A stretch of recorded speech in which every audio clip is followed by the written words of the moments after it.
Hi, this is Chazz Palminteri. Welcome to the Chazz Palminteri podcast. I'm going to do the intro when he's not around so he doesn't get embarrassed. But this is one guy, he's like the actor's actor. All actors love him. He's absolutely a great actor, a writer, a director.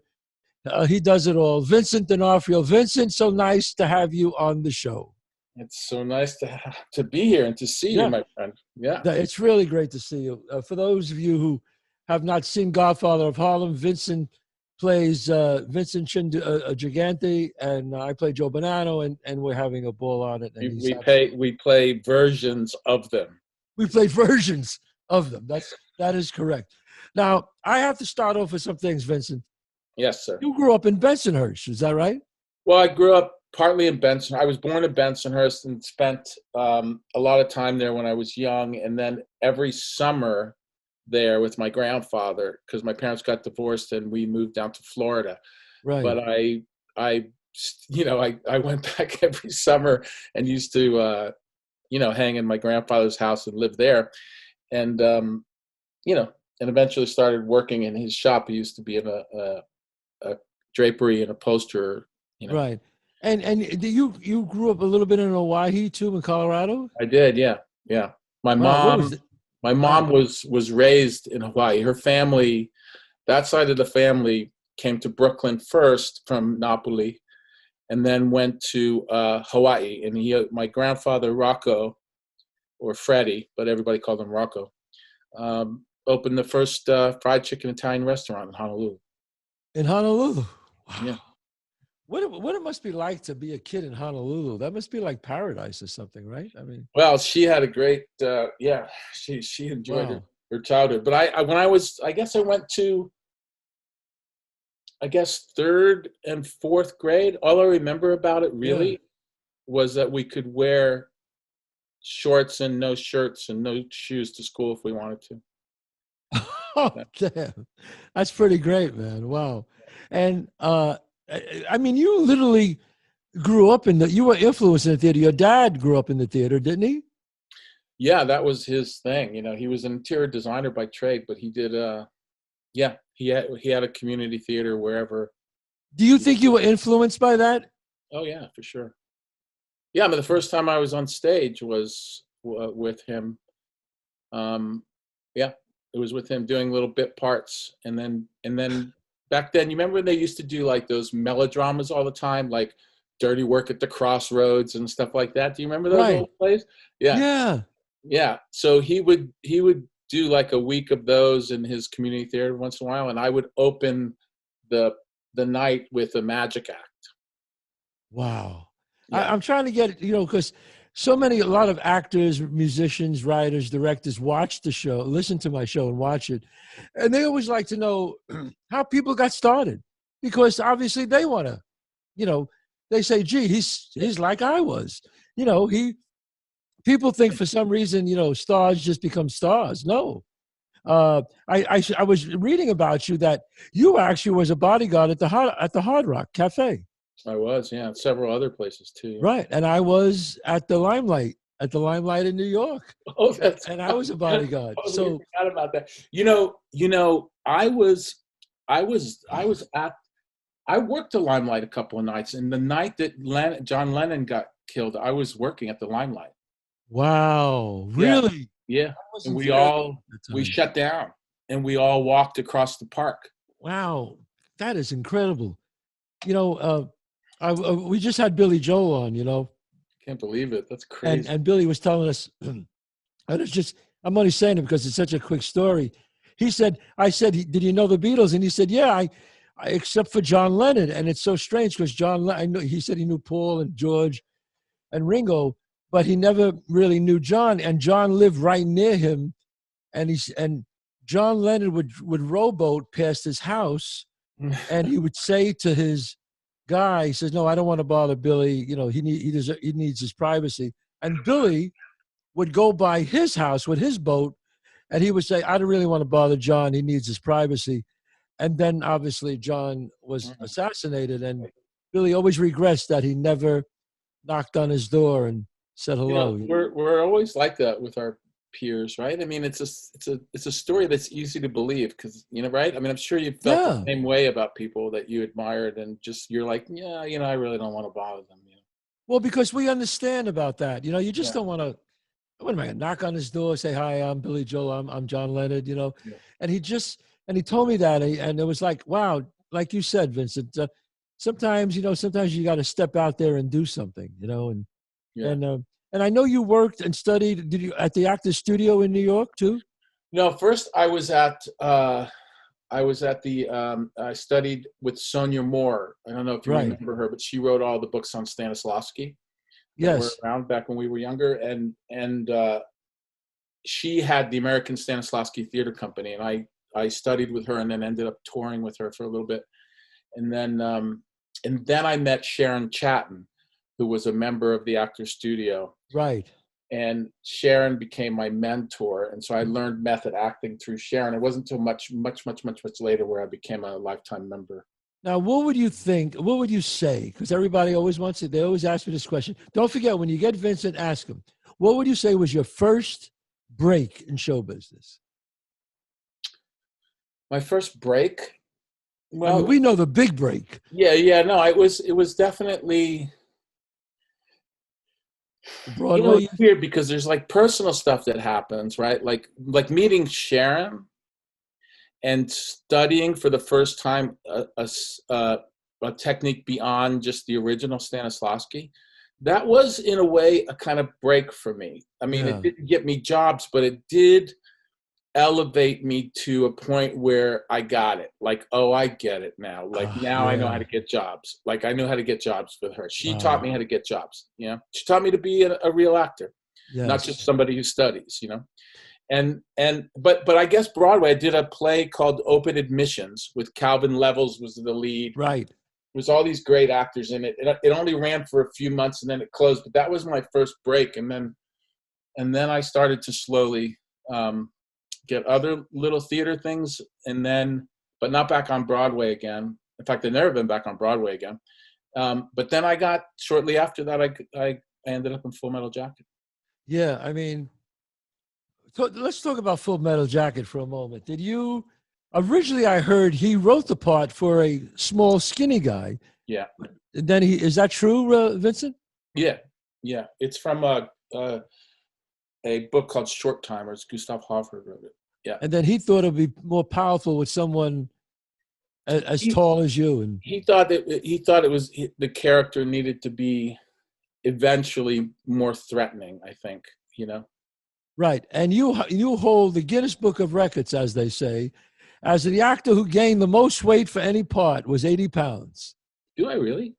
That's what it says. I was reading about you. Nobody's done more. Gained 60 for Raging Bull, and you gained 80. My God, 80 pounds. Much weight. Yeah. That's amazing. Yeah. Yeah, it took me. Now, how did you get that role? What was the moment you got it? They just called you and said you got it? No, I went on tape for it. Matthew already had the part. Right. And he told me that there was a part left and I should audition for it. And I only had a theater agent, and I didn't have a film agent or anything. Wow. Yeah. And so I did. Me and my buddy Steve Marshall, who's still my buddy for all these years. We were 24. We got one of those video cameras, which were like the size of a Volkswagen. They were like, you remember those back then? And they had the deck, like a big deck. Yes. You had, yeah. So we rented one. I rented one for scrounged up my bouncer money, right? And I did a monologue that I was doing in a play at the time. Sat on a stoop on 10th Avenue, on 21st Street and 10th Avenue, near there. And some stoop, we just sat there, and I did the monologue, and I sent it to him, and basically he called me in like 3 weeks after that. He called me and said you got the part. No, he said first I hung up on him because I used to work with being a bouncer, you worked with cops and firefighters, and everybody right. moonlighting, right? And, you know, I was an actor to them, you know, and so they would give me a hard time all the time, you know. So I just thought it was one of them giving me a hard time. So I just kind of hung up the phone. And it was Leon Vitali, who's his renowned sideman. And he called me back. He said, "Don't hang up, you know. This is Stanley Kubrick wants to talk to you." And then Stanley it was very brief. He said, I sent you some pages. I want you to just read the pages, put them on video again, and send them back. Send the video back. And when I got the pages, and that was it. That's all he said to me. And then I got the pages, and I, you know, of course, I was like totally like freaked out, you know, because you know, wow, Stanley Kubrick. We grew up watching Kubrick movies. Exactly. You know? So. Yeah, and that's exactly what he sent me. He sent me about 3 pages with no punctuation, just words. And I still didn't really understand the character, but I just kind of figured something out. And I was staying at an apartment in Jersey City, and in the backyard there was a picket fence, and I stood in front of the picket fence, and my friend Steve, we shot it again, and then I sent it out there, and then he called me a couple weeks later. And, you know, he gave me the part. He said, "I want you to come out." And he said, "I think you're going to have to put on a bunch of weight," you know. And I said, "Okay." And, you know, by the way, De Niro had just done Raging Bull, which is the only reason why I understood what he meant, you know, or made any sense whatsoever. You know what I mean? Because if De Niro can do it, you know, I'm going to do it. You know what I mean? Right. Because of how amazing he is. It's like I wanted to emulate that in some possible way. And so right away I said, yeah. And I went out there, started to gain the weight. They were already shooting the Vietnam part. And I put on like 30 pounds or 40 pounds or something. And Stanley just thought it looked like I could kick everybody's ass. So I just kept going up until he was satisfied, you know. Wow. It was still hard to keep on though, because, you know, first of all, I was young and my metabolism wasn't used to it at that point. And I was training. I was learning how to march and do monkey patrol with the rifles. And, you know, I was there every day with Lee Ermey, a whole platoon of us, like all these Brits. There wasn't one. My whole platoon, except for the principal roles, were all Brits, all these young Brits. They were awesome. And we were like a platoon, you know, we trained all of that marching and all that stuff together. So how much time you had to put, how many weeks before you started shooting? Oh gosh, I had several months. Oh my God. Yeah, because Stanley takes a long time, you know. Yeah, you can, I don't know if you could ever do that today, but that's amazing. No. Wow. Now, I know a lot of people are listening to this, Vincent, myself included, and I just want to hear a little bit of what was it like? What was he like as a director, Stanley? I mean, I'm so jealous that you worked with him. God, what was he like? You know, I have nothing but like extremely fond memories of the guy. You know, he was so sweet to me. You know, I was so nervous. And just to meet him, you know, I wasn't really nervous about the part, but I was definitely nervous about working for him. Right. And, you know, he invited me out to the set the day after I arrived. And I got led by one of the PAs, who's now a first, who I've worked for here in the States. Right. We're walking through the Beckham Gas Works, which is where Anton first painted the whole place to look like the city of Way, and then they brought in the demolition team and blew it all up, brought in sand and palm trees from Spain. So I'm walking through this whole giant set outside of London, and I see Stanley sitting behind his monitor. Back then, the monitor screens were like that big, but they were the screen was that big, but the actual monitor was like that long, you know, like the back. And you know, I'm sitting next. He stood up. He saw me coming over. He stood up and he shook my hand and he said, "How are you, Vincent? Are you doing all right?" and it was just, the whole thing was weird. He's like a Jewish guy from the Bronx, and it was like, wow. I was like, he goes, sit down. So Yeah. I sat down next to him in his chair, in one of the chairs there, and we watched them. I watched them attempt to shoot a scene, and I sat there basically all day, and he talked to me all day. And did he allow people to improvise? In other words, on dialogue, did he allow that? There wasn't a lot of improvisation. Yeah, it wasn't a lot of that. Dialogue. I didn't think so. Not dialogue, but everything else you could do. Like, you could switch up the way you were doing it. You couldn't really change the blocking too much because he was very particular about his shots, which, he's Stanley Kubrick. Right. So you had to be careful, but you could improvise within the stage that he gave you. You're just not allowed to, no dialogue changes, which, I don't mind anyway. I love to just do dialogue. Yeah, well, you're like picture perfect when it comes to that. I mean, yeah, no, you are. You're pretty good when it comes to that. Well, we get a lot of dialogue on Godfather, which is, and how's your? So obviously, Private Leonard Lawrence, actually to be exact, was your character, and I mean that's an iconic character. People talk about that character. I mean, it's and again, I want to get into so many great movies that you made. I mean, the thing about you is you're one Italian American. I've always said Italian Americans have a tendency to get pigeonholed into gangsters and things like that. But I go, well, look at Vincent D'Onofrio. He doesn't. And you don't. You do everything. You play, and that's why I say you're the actors, and so many actors respect you because you go out there and you do, I mean, Men in Black. What was that like? What was the name of your character in Men in Black? Well, what was his name? I forgot.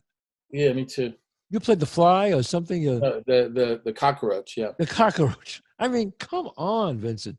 Yeah. Well, it was wild because Barry Sonnenfeld, was the director, and Barry, who I love this guy so much. He's a pretty amazing dude. But the way I met him was very odd because you remember Stacey Sher, who now produces like sure.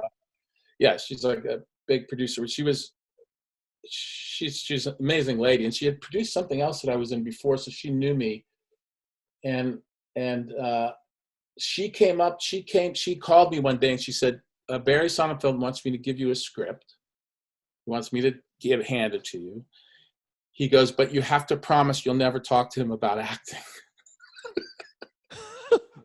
Oh my God! And I was like, what? I knew about Barry Sonnenfeld because he was a DP, and a lot of the movies that he was a director of photography on were like some of my favorite directors, like early Sam Raimi and the Coen brothers, and yes. So it was like I was like, okay, look, I'll read it for sure, like, and I promise I won't talk to him about acting. But then you have to imagine I cracked it open, and it's this bug inside of it. There's no detail. There's no like, okay, he looks like this and he does this and he does, it just tracks through the whole script. And so, it was a bit daunting that I was going to have to come up with this whole thing on my own. But I felt like it was like a challenge. And I also knew Rick Baker was doing the makeup. And I thought that the two of us together, because I always loved everything he ever did. Like seriously, everything he ever did. Yes. And I was a complete nerd for him. And it turned out perfectly. Rick and I ended up spending hours and hours and days and days and days and days together while he was painting and figuring the whole thing out and sculpting. And I was working on the posture and I had my knees locked off and my ankles locked off. So when I walked, I couldn't move. I used basketball braces and then locked them off with duct tape, and same with my ankles. I did with sticks. I locked them off. And I found, I used George C. Scott and John Huston's voice. I combined the two voices for the guy's voice because I actually wanted him to talk like John Huston, say like pond scum and stuff like that. Chazz, it's nice to meet you. But it was too slow. Right. And so it wouldn't work. So I added, George C. Scott in Dr. Strangelove,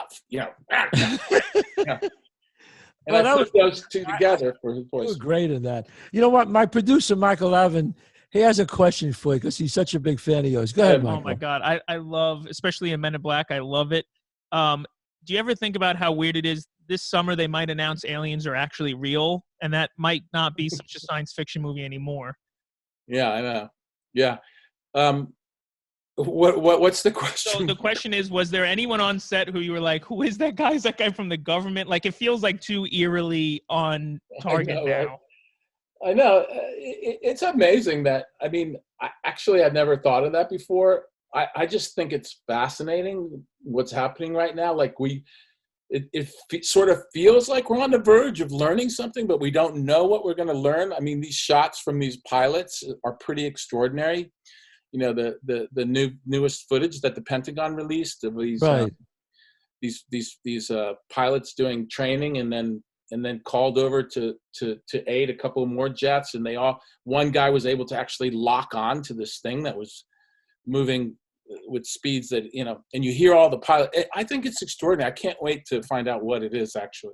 Yeah. I really do. I want to talk to this thing. I want to go, excuse me. All right, so what's the deal? Is there like Jesus Christ? Do you know about Jesus?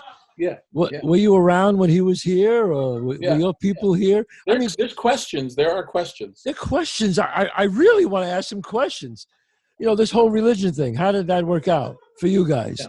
I know how it worked out for us. How did it work out for you guys? It'd also be nice to see something different around, like to have an alien have a shop on the corner or something. You know what I mean? To go have some alien. We want to go have some alien food tonight. We're gonna get alien takeout. That's right, alien takeout. I like it. Wait a minute. Hold it. There's a TV series here somewhere. Hold it. Where's my notepad?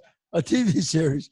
No, I always think about that. And how are you feeling about, obviously, the second season on Godfather of Harlem? How are you feeling about that? It's good. I don't watch the stuff that I do, so I have no idea what it looks like. But I get to watch you guys when I'm working with you guys, and I loved it. I understand that, because I told people there's about 8 movies that I did that I never saw, that I just never saw them.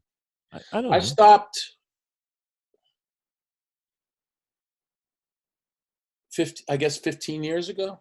You don't watch anything you do? Well, sometimes I have to. Like sometimes I go to the premiere, so I watch the opening when the lights go down, then I cut out, and then before the lights come up, I always sit on an aisle and I get back in before the lights. Really?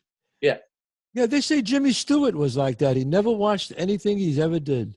Yeah, I find it extremely boring to watch myself, and I wish that there was a way to just watch all my peers. That's the best thing about our business is that, I can see all my favorite actors and not. Right. Because they're working with it, so it's just, I don't know. I stopped watching playback, and I stopped watching movies about 15 years ago. My stuff. That's fascinating. Yeah. I'd like to say, I'll go to the premiere, and then I won't probably never watch the movie again. Yeah. But there are about 8 movies that I did. I never saw them. And people go, how could you do that? And I go, I don't know. I just don't have any interest in. Well, that's the thing. There's really no interest, It's just like, I don't know if they're good, bad. I just missed the premiere, and what am I going to do? Look for it now and watch myself? I don't know. I feel I feel kind of funny. You did a movie that I loved that I didn't even know it was you. You were so young, and was Mystic Pizza. Yeah. And I watched that movie, and when I remember seeing it, I said, holy shit, that's Vincent D'Onofrio. Yeah. God. I thought it was a terrific movie. I love that movie. I thought it was terrific. And obviously, I love that movie. Yeah. Yeah, I thought it was a terrific movie. What a feel-good movie that was. We had a great time. I'll never forget that time.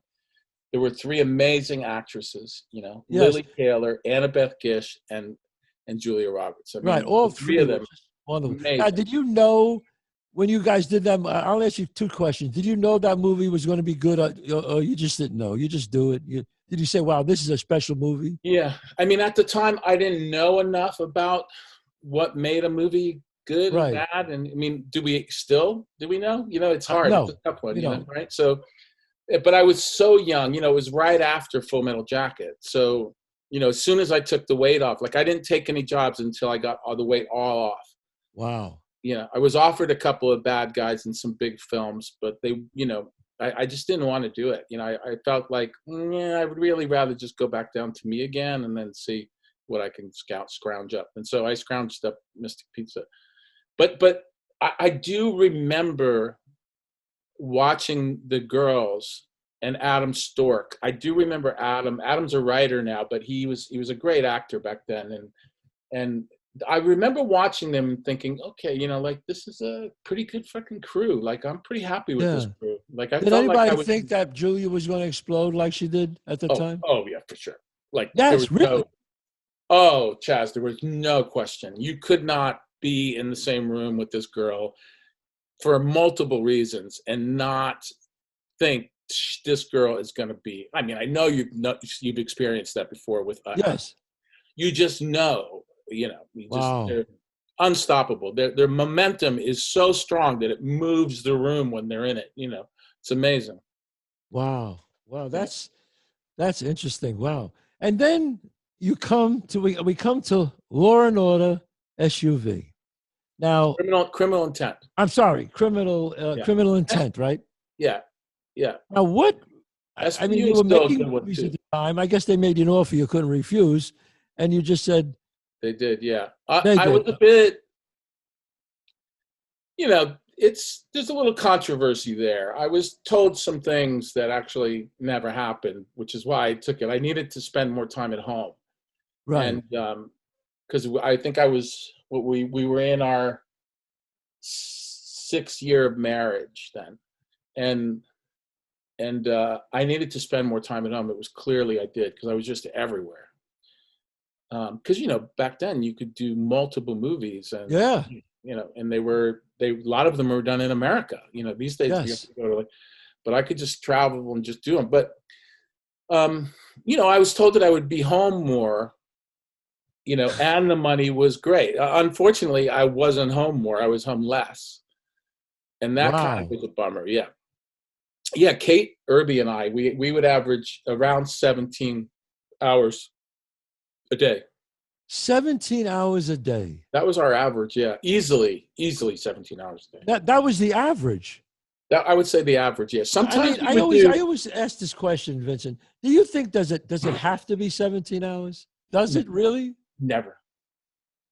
It doesn't. No, I mean it's nobody's fault except for the person running the show. I mean it's not Dick's fault. It's the person on the ground running the show. There is whoever convinced them, those big guys like Dick Wolf. He's such a great guy and he's a friend to this day. Who ever said, oh my God, it cost them so much money and so many people's time. No way. There was no way, especially that kind of show, which is the facts, you know, that's it. No big deal. You know, don't make a mountain out of a molehill in the way you shoot it. Just shoot it, get it in, get it out. There's no reason why we'd have to work. Yeah. I mean, first of all, it's counterproductive. The crew's tired. The actors are tired. You come in the next day. I don't know. Did they try to force call you a lot, or you know, because that's another. Yeah, sometimes we would just have to because there's just, you know, you're on Friday night and Saturday morning's coming up, and you're like, oh my God, like it was crazy. Wow. And how many years you did that, Law and Order? 9. 9 years. Yeah. Wow. 9 years. Yeah, but I have to tell you though, I was a better actor when I left that show. You were? Oh, for sure. And you think that's from just every day doing your job? Number one, I think that I experienced 3 amazing writers. I got to work for 3 amazing writers. Renee Bauset, who was the the developer of it with Dick, Warren Light, who's now running Special Victims Unit, Right. and Chris Brancato wrote the last 8 episodes. Oh, that's right. Yeah. Wow. Well, and so when I left, my chops were good. They were good. I could do like, syncopated style, like I got it. Yeah, I know the feeling. I know that feeling, like when I'm doing a Broadway play or if I'm doing my one-man show a lot, that you just get off stage and then you feel like you could do anything. Yeah. Like, yeah, all right, give me the script. What is it? Come on. It's amazing training because, I know you know this, but for the people that don't, like in movies, 2 or 3 scenes, you make transitions over 2 or 3 scenes. Sometimes a whole act takes your character to make a transition. In a TV show, in those early TV shows, you'd make 3 transitions in one scene. Exactly. Yes. And I would have tons of dialogue. Talk about a lot of dialogue. Oh. My character never shut up. Never. Yes, and a lot of your dialogue was some technical stuff because you were like this brilliant mind, and I would go, "Oh, Kate, God." Kate had the worst stuff, and I know you know this. Is exposition. Yes. Kate was brilliant at it. Brilliant at it. I've never seen it. She was amazing.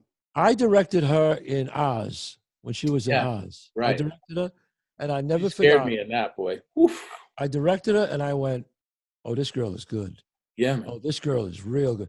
I remember because as a director, I consider myself a jockey, and I'm just riding this great horse, and I just go left, right, slower, faster. Do the when you're directing TV, yeah. Yeah, and anything I said to her, she was like, "Oh yeah, okay." I was like, "Okay, wow, she's good." She was something else. She was something else. For more than half of the series, she was a single mom too. Really? Man, I'll never forget one Christmas night. We were in some building down off of Astor Place. And there was a Christmas tree in the lobby. And I remember looking across the room and seeing her sleeping under the Christmas tree in the middle of the night. It was like I'll never forget it. Never forget it. Wow. That's a memory.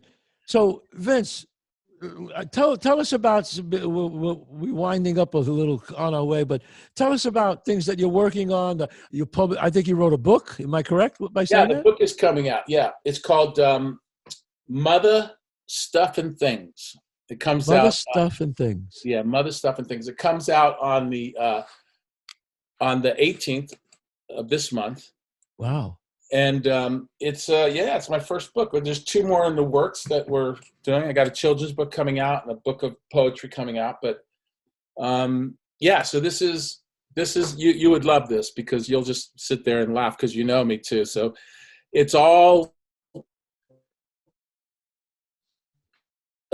short stories, fake journals, from the point of view of other aspects of myself and aspects that I've imagined, just characters that I've imagined writing journals and animals writing journals. It's like a book full of this kind of words. Wow. Yeah. Wow. So that's coming out May 18th. Yeah. Wow. So let's just the people out there pick up this book, Mother. And then I'm waiting to decide what I'm gonna do next. There's a couple of things, but right now I have to take a break for a while, and I'm gonna go to Australia actually in a few weeks, the end of June, and do a show. Did you ever see that Sweet Country? It's made by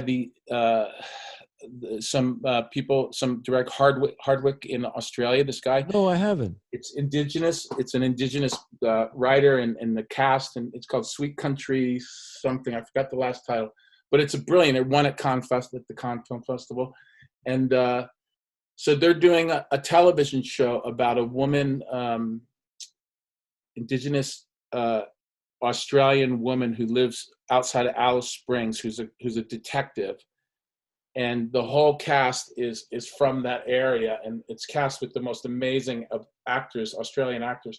And I'm going to go there and play the father of it's only 4 episodes long, the series. It's a short series. And I'm going to go out there and play the father of a girl who has died. I'm going to play a guy from Texas who lives in the outback and has a mixed race daughter. That's just amazing. I mean, you jump into different characters like nobody I ever seen. And plus you're an Italian American. I'm very proud of that. You know, me too, by the way. I'm very proud that you're an Italian American. And before we close, are there any other films you got being released now? Anything coming up that I should know? The Eyes of Tammy Faye with Andrew Garfield and Jessica Chastain. They play the Bakers.